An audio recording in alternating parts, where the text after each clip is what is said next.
வணக்கம். இது news ஃபர்ஸ்டின் weekend பிரதான செய்திகள். இன்றைய விரிவான செய்திகளுக்கு செல்லும் முன்னர் முதலில் தலைப்புச் செய்திகள்.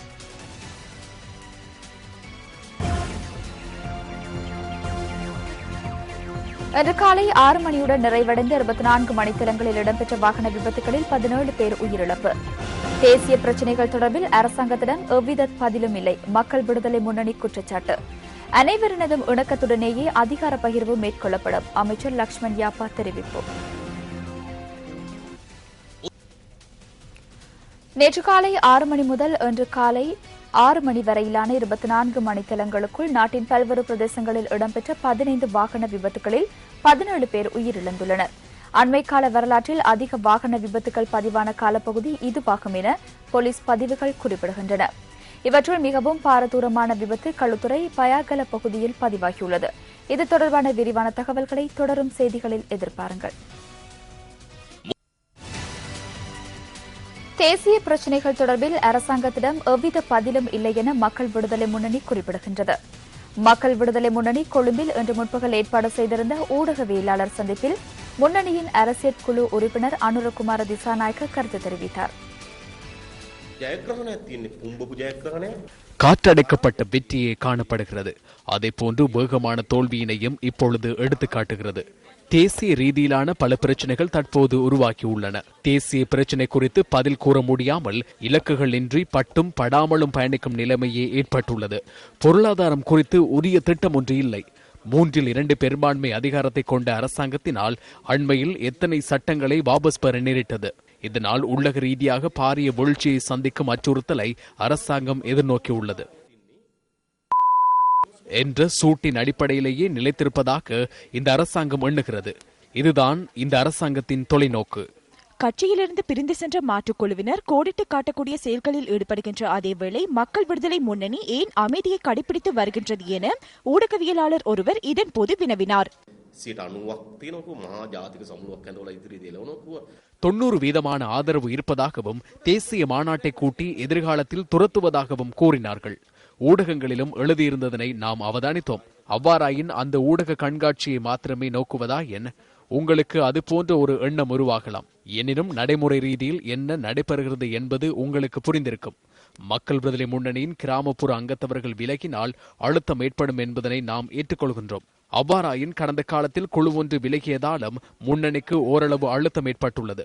அதனை நிராகரிக்க தேவையில்லை. எனினும் அது எந்த விதத்திலும் மக்கள் விடுதலை முன்னணியின் செயற்பாடுகளை பின்னடைவு காண செய்யும் அளவிற்கு பிரபலமான ஒன்றல்ல. ජනතා විමුක්ති පෙරමුණේ ක්‍රියාමාර්ග ආපසු වරවන්න ජනතා විමුක්ති පෙරමුණේ දේශපාලන ආපසු වරවන්න තරම් ප්‍රබල එකක් නෙවෙයි. செய்திகள் தொடர்கின்றன. வரலாற்று சிறப்புமிக்க சோமாவதி புண்ணிய பூமியில் அரச மரத்தை சுற்றி நிர்மாணிக்கப்பட்டுள்ள தங்கவேலி ஜனாதிபதி மஹிந்த ராஜபக்சவினால் இன்று திறந்து வைக்கப்பட்டது. மக சங்கத்தினரின் மத அனுஷ்டானங்களுடன் இன்று முற்பகல் சுப வேளையில் ஜனாதிபதி தங்கவேலியை திறந்து வைத்தார். இந்த தங்க வேலியை அமைப்பதற்காக 30 லட்சம் ரூபாய் செலவிடப்பட்டுள்ளது. தங்கவேலியை திறந்து வைத்த ஜனாதிபதி பின்னர் சோமாவதி தூபியையும் தரிசித்தார்.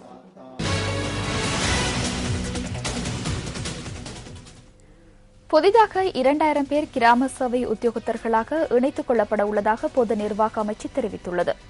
நாடு முழுவதும் 2000 பேரை கிராம சேவை உத்தியோகத்தர்களாக நியமிப்பதாக பொது நிர்வாகம் மற்றும் உள்நாட்டு அலுவல்கள் அமைச்சர் WDJ செனவிரத்ன தெரிவித்தார். அதற்கான விண்ணப்பங்களை இன்னும் சில தினங்களில் கோர உள்ளதாக அமைச்சர் குறிப்பிட்டார். கல்வி பொதுத்தராதர உயர்தர பரீட்சையில் 3 பாடங்களில் சித்தி அடைந்தவர்கள் விண்ணப்பிக்க முடியும் என்று அமைச்சர் தெரிவித்துள்ளார். இதற்காக போட்டி பரீட்சையொன்றின் மூலம் தெரிவு செய்யப்படுவதாகவும் அமைச்சர் சுட்டிக்காட்டினார்.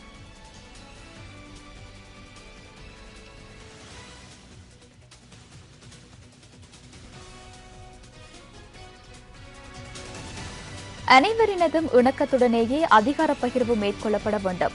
மாத்தறையில் நேற்று நடைபெற்ற நிகழ்வொன்றில் கலந்து கொண்ட போதே அமைச்சர் லக்ஷ்மண் யாப்பா அபிவர்தன இவ்வாறு குறிப்பிட்டார். 100 முறை மட்டுமல்லாது அதற்கு மேலாகவும் நாம் 13+ என கூறுகின்றோம்.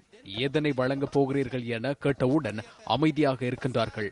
13+ என்றால் என்ன என்பது தொடர்பில் இந்த அரசாங்கத்தின் அமைச்சர்களுக்கு கருத்து வெளியிட தெரியவில்லை.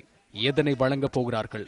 13+ எனப்படும் 13வது அரசியலமைப்பு திருத்தத்திற்கு அமைய எதனை வழங்கப் போகிறீர்கள் என்பதனையே கேட்கிறீர்கள். போலீஸ் அதிகாரமா, காணி அதிகாரமா வழங்கப் போகிறீர்கள் என கேட்கின்றோம். அதற்கு ஒரு பதிலும் இல்லை. பிளஸ் என கூறுகின்றனர். அவர்கள் அமைச்சு பதவியுடன் சலுகைகளை அனுபவித்துக் கொண்டு மக்களது பிரச்சனைகளை கவனத்தில் கொள்ளாது இருக்கின்றனர். மஹிந்த ராஜபக்ச ஜனாதிபதித்துவா யட்டதே ஜனாதிபதி மஹிந்த ராஜபக்சவின் கீழ் எந்த ஒரு மதத்திற்கும் இனத்திற்கும் எந்தவித பாதிப்புகளும் இல்லாத வகையில் நாட்டிற்கு பாதிப்பினை ஏற்படுத்தும் வகையிலான தீர்மானங்களை அவர் ஒருபோதும் மேற்கொள்வதில்லை. அது எனக்கு 100% தெரியும். அவருக்கு கீழ் 13க்கு அதிகமாக கொடுத்தாலும் நாட்டில் உள்ள பிரச்சனைகளை தவறான வகையில் நிரூபிக்க முனைந்தாலும் அவரது தலைமையின் கீழ் நாட்டிற்கு எந்தவித பாதிப்பும் ஏற்படாது. நாட்டு மக்களின் இணக்கப்பாட்டுடனேயே 13 அல்லது 13க்கு அதிகமானது வழங்கப்படும். 13 නෙවෙයි ඊට වැඩි එකක් වුණත් දෙනවා. හැබැයි දෙන්නේ මේ රටේ සියලු දෙනාම එකඟත්වය ඇතුව.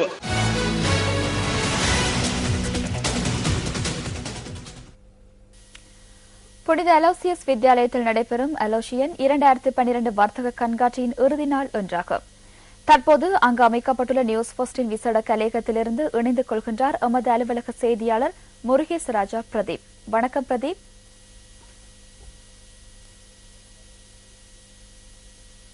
இப்பொழுது நாங்கள் காலி சமநல விளையாட்டு மைதானத்திலிருந்து உங்களோடு இணைந்திருக்கின்றோம். நியூஸ் ஃபர்ஸ்ட் மற்றும் எஸ்ஓ நிறுவனம் ஆகியன இணைந்து ஏற்பாடு செய்திருக்கின்ற தனமுத்து சாயன நிகழ்வுகள் இறுதிக்கட்டத்தை எட்டியிருக்கிறது. இப்பொழுது காலி சமநல விளையாட்டு மைதானம் மிகவும் அழகாக காட்சியளித்துக் கொண்டிருக்கிறது. மின்விளக்குகளால் அலங்கரிக்கப்பட்டு மிகவும் ஒரு அற்புதமான காட்சியை இங்கே பார்க்கக்கூடியதாக இருக்கிறது.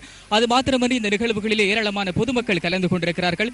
சிறுவர்கள் மற்றும் பெரியவர்களின் அனைவருமே வயது வித்தியாசம் என்று இந்த நிகழ்வுகளிலே கலந்து கொண்டிருப்பது எங்களால் பார்க்கக்கூடியதாக இருக்கிறது. எனவே அது மாத்திரமன்றி இங்கு சிறுவர்களுக்கான களியாட்ட நிகழ்வுகள் எல்லாம் இப்பொழுது இடம்பெற்றுக் கொண்டிருக்கிறது. எனவே நாங்கள் உங்களை இந்த நிகழ்வுகளுக்கு அழைக்க காத்திருக்கிறோம். இதற்கான நிகழ்வுகள் எல்லாம் இங்கே இடம்பெற்றுக் கொண்டிருப்பது எங்களால் பார்க்கக்கூடியதாக இருக்கிறது. நியூஸ் ஃபர்ஸ்ட் என்றுமே மக்களுக்கு செய்திகளை மாத்திரம் வழங்குவதோடு நிறுவிடாமல் மக்களுக்கான சேவைகளை மிகவும் சிறப்பாக வழங்குகின்ற ஒரு ஸ்தாபனமாக அது இருக்கிறது. இப்பொழுது இங்கே அமைக்கப்பட்டிருக்கின்ற இந்த நிகழ்வுகளில் ஏராளமான பொதுமக்கள் கலந்து கொண்டிருக்கிறார்கள்.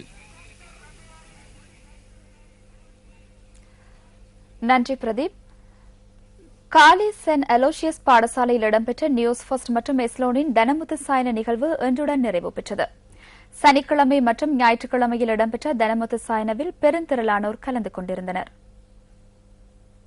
நியூஸ் ஃபர்ஸ்ட் மற்றும் எஸ்லோடினால் ஏற்பாடு செய்யப்பட்டுள்ள தனமுத்து சாயன நிகழ்வு இம்முறை 3வது தடவையாக இடம்பெற்றது. இங்கு சேவைகளை பெற்றுக் கொள்வதற்காக இன்று காலை முதல் பெருந்திரளானோர் வருகை தந்திருந்தனர். தச்சு தொழில் கலைஞர்கள், சிவில் பொறியியலாளர்கள், வாஸ்து நிபுணர்கள், வீடமைப்பு நிர்மாணத்துறையைச் சேர்ந்த நிபுணர்கள் உள்ளிட்ட பலர் இங்கு மக்களுக்கு இலவச ஆலோசனைகளை வழங்கினார்கள். அத்துடன் அரசு நிறுவனங்கள் சிலவும் தனமுத்து சாயன நிகழ்வில் பங்கேற்றிருந்தமை குறிப்பிடத்தக்கது. இதேவேளை நியூஸ் ஃபர்ஸ்ட் மற்றும் எஸ்லோ நிறுவனத்தாரின் தனமுத்து சாயன நிகழ்ச்சியுடன் காலியை அண்மித்த பகுதிகளில் நிலவுகின்ற குடிநீர் வடிகாலமைப்பு பிரச்சினைகளுக்கு தீர்வினை பெற்றுக் கொடுக்கும் நோக்கிலான சேவையொன்று முன்னெடுக்கப்பட்டது. நாம் மிகுந்த மகிழ்ச்சி அடைகின்றோம். உங்களிடமிருந்து அதிக அளவிலான சேவைகளை பெற்றுக் கொண்டோம்.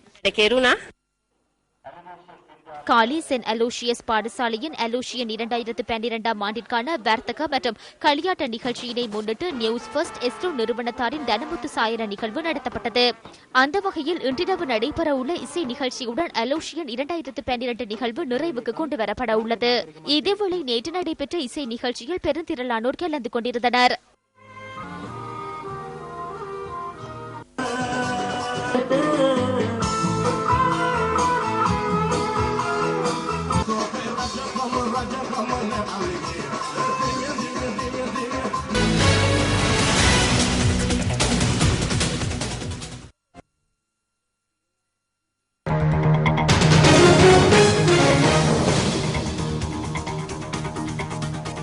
இலங்கையில் அதிகார பகிர்வு தொடர்பான விமர்சனங்கள் மற்றும் அதன் திசை குறித்து ஆராய்கின்ற 13+ விசேட தொகுப்பில் 2006 ஆண்டு அக்டோபர் மாதம் முதல் அதிகார பகிர்வு தொடர்பான விமர்சனங்கள் எந்த திசையில் பயணித்தன என்பன தொடர்பில் இன்று நாம் ஆராய்கின்றோம்.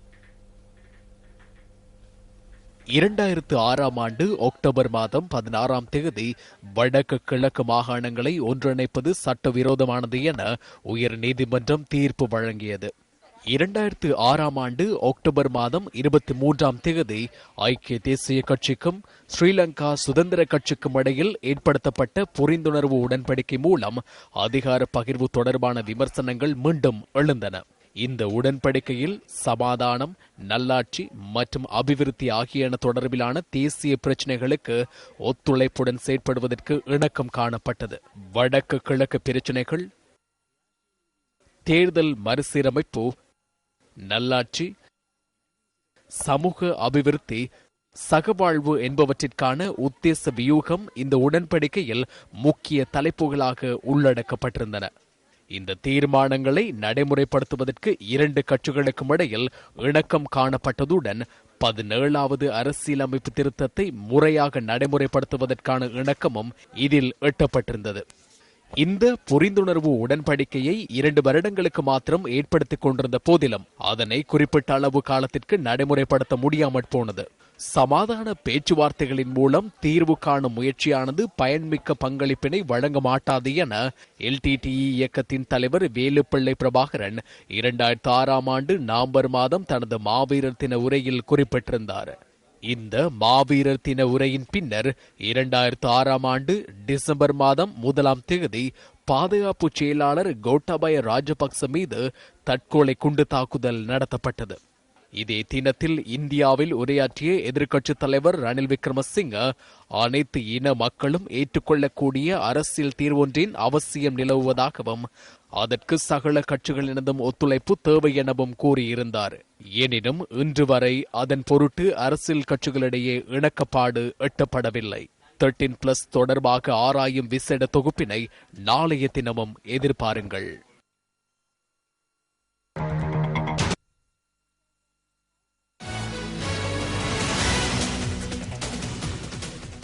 மகாத்மா எவ்வாறு அரசியலில் ஈடுபட்டார்?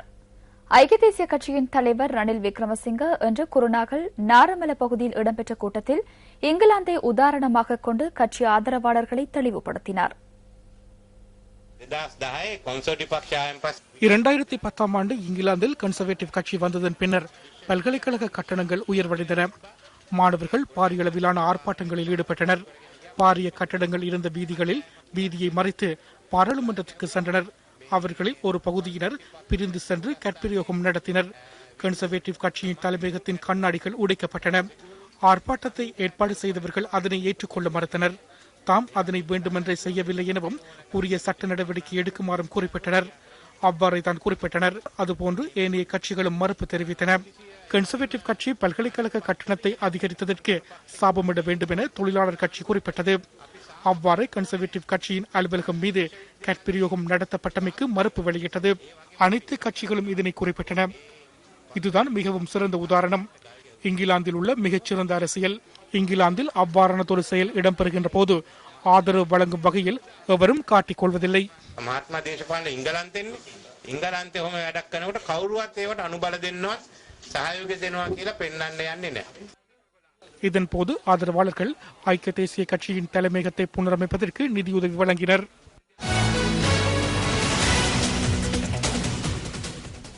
மருந்தகங்களின் தரத்தினை பரிசோதிக்கும் நடவடிக்கையினை கண்காணிப்பதற்கு 6 விசேட அதிகாரிகள் நியமிக்கப்பட்டுள்ளனர். குறித்த அதிகாரிகளை அனைத்து பகுதிகளையும் உள்ளடக்கும் வகையில் செயற்பட உள்ளதாக வாசனை திரவியங்கள் மற்றும் ஔடதங்கள் அதிகார சபையின் பணிப்பாளர் ஹேமந்த பெனரகம குறிப்பிட்டார். மருந்தகங்களை பரிசோதிக்கும் நடவடிக்கையினை வலுப்படுத்தும் நோக்கில் இந்த நியமனங்கள் வழங்கப்பட்டுள்ளதாக அவர் தெரிவித்தார். அதிகளவிலான அதிகாரிகளை ஈடுபடுத்தி அவர்களுக்கு மேலதிக அதிகாரத்தினை வழங்குவதன் மூலம் இலக்கினை இலகுவாக வெற்றி கொள்ள முடியும் என வாசனை திரவியங்கள் மற்றும் ஔடதங்கள் அதிகார சபையின் பணிப்பாளர் மேலும் கூறினார்.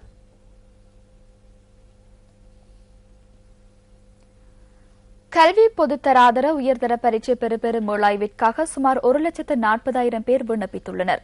பரீட்சை பெறுபேறு மீளாய்வுக்கான ஆரம்பகட்ட நடவடிக்கைகள் மேற்கொள்ளப்பட்டுள்ளதாக பரீட்சைகள் திணைக்களம் தெரிவிக்கின்றது.